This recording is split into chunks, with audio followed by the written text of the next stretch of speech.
Assalamualaikum warahmatullahi wabarakatuh. Welcome back to my channel. Oke, kembali lagi bersama saya Naya Jenia Jengpalupi dengan nomor NIM 12300230028 dan asal kampus saya yaitu Nahdlatul Ulama Surabaya. Jadi kali ini dan di video ini saya akan menjelaskan materi yang sama seperti yang saya posting di channel YouTube saya kemarin, yaitu tentang suhu tubuh. Dan karena materi suhu tubuh itu sangat banyak macam yang bisa kalian pelajari, guys. Jadi kali ini saya akan memaparkan materi tentang suhu tubuh part kedua. Check it out. Baik, jadi langsung saja ya kan, karena kita nggak bisa menunggu lama-lama. Kalian juga pasti akan mempelajari materi yang akan saya sampaikan kepada kalian semua di video ini, dan bisa kalian pelajari untuk sekolah atau kuliah ke depannya. Langsung saja. Baik, yang pertama yaitu pengaturan suhu tubuh manusia dengan kaidah fisik. Pengaturan suhu ini dikenali sebagai kaidah fisik karena pengaturan lebih banyak kepada penggunaan otot-otot tubuh dan secara fisik. Maka di antara kemungkinan yang akan terjadi ialah yang pertama, suhu badan tinggi melebihi normal. Dan juga yang kedua, suhu badan rendah melebihi normal. Apabila suhu badan tinggi, termoreseptor akan mentransfer suhu pada kulit, di otak, dan lalu hipotalamus itu akan berfungsi sebagai termostat untuk mengatur suhu darah yang melaluinya. Mekanisme koreksi akan diarahkan atau dirangsang oleh hipotalamus dengan menggunakan koordinasi tubuh. Baik, selanjutnya yang kedua, yaitu pengaturan suhu tubuh manusia dengan kaidah metabolismenya. Pengaturan suhu tubuh ini dikenal sebagai kaidah metabolik karena pengaturan lebih kepada penggunaan kimia badan daripada secara fisik, walaupun terdapat pengaturan yang melibatkan otot-otot. Kawalan ini melibatkan keperanan yang pertama yaitu otot rangka, dan yang kedua kelenjar adrenal, yang terakhir yaitu kelenjar tiroid. Dan dalam keadaan sejuk, hipotalamus akan mengatur otot rangka untuk vasokonstriksi secara aktif. Hal ini akan menyebabkan seseorang menggigil dan meningkatkan suhu badan. Pada saat yang sama, kelenjar adrenal akan mensekresikan hormon adrenalin dan noradrenalin. Sedangkan kelenjar tiroid akan mensekresikan hormon tiroksin. Semua hormon ini bertujuan untuk meningkatkan suhu badan dengan cara meningkatkan metabolisme tubuh. Lalu yang ketiga, yaitu suhu tubuh normal berdasarkan usia. Suhu tubuh normal setiap individu dapat berbeda-beda, tergantung dengan suhu lingkungan, kondisi tubuh, aktivitas fisik, jenis kelamin, serta yang terakhir yaitu usia. Dan secara umum, dengan berikut ini saya akan memaparkan rentang suhu tubuh normal manusia berdasarkan kelompok usianya. Ini dia. Yang pertama yaitu suhu tubuh normal pada bayi, yaitu berkisar antara 36,5 derajat Celcius hingga 37,5 derajat Celcius. Yang kedua yaitu suhu normal pada anak-anak, yaitu berkisar antara 36,5 derajat Celcius sampai dengan 37 derajat Celcius. Lalu yang ketiga yaitu suhu normal pada remaja dan orang dewasa yang berusia 11 hingga 65 tahun, yaitu berkisar antara 36,5 sampai dengan 37,6 derajat Celcius. Lalu yang terakhir yaitu suhu normal pada lansia yang berumur 65 tahun ke atas, yaitu berkisar antara 35,8 derajat Celcius hingga 36,9 derajat Celcius. Baik, lalu yang materi yang keempat yaitu suhu tubuh normal berdasarkan bagian tubuh manusia. Yang pertama yaitu suhu tubuh keseluruhan. Secara umum, suhu tubuh normal adalah sekitar 36,5 derajat Celcius hingga 37,5 derajat Celcius. Yang kedua, ada suhu mulut. Suhu normal mulut yaitu berada di sekitar 36,8 derajat Celcius. Lalu yang keempat, ada suhu ketiak. Suhu normal ketiak biasanya sedikit lebih rendah dari suhu tubuh keseluruhan, yaitu sekitar 36,5 derajat Celcius. Dan perlu kalian ingat bahwa suhu tubuh dapat sedikit bervariasi tergantung pada individunya, atau aktivitas fisik dan faktor-faktor lainnya. Jika suhu tubuh di luar rentang normal, dapat mengindikasikan adanya masalah kesehatan.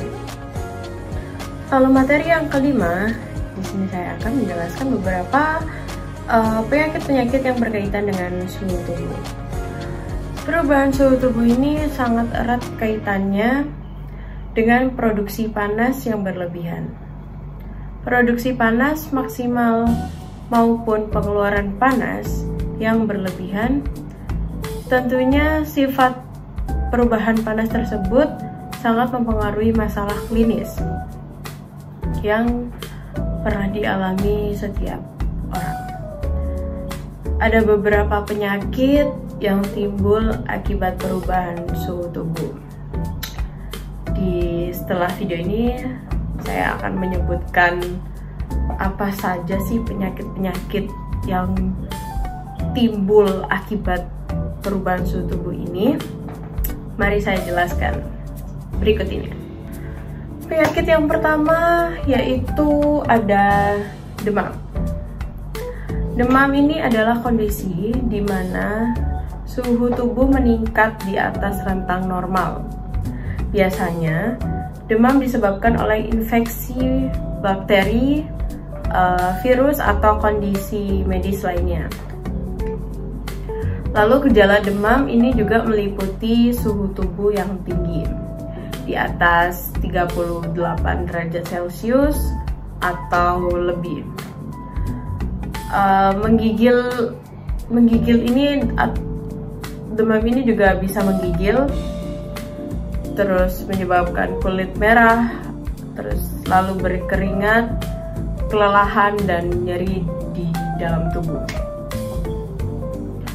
Demam juga adalah respon alami tubuh untuk melawan infeksi dan biasanya diobati dengan obat penurun panas dan perawatan yang ditunjukkan pada penyebabnya.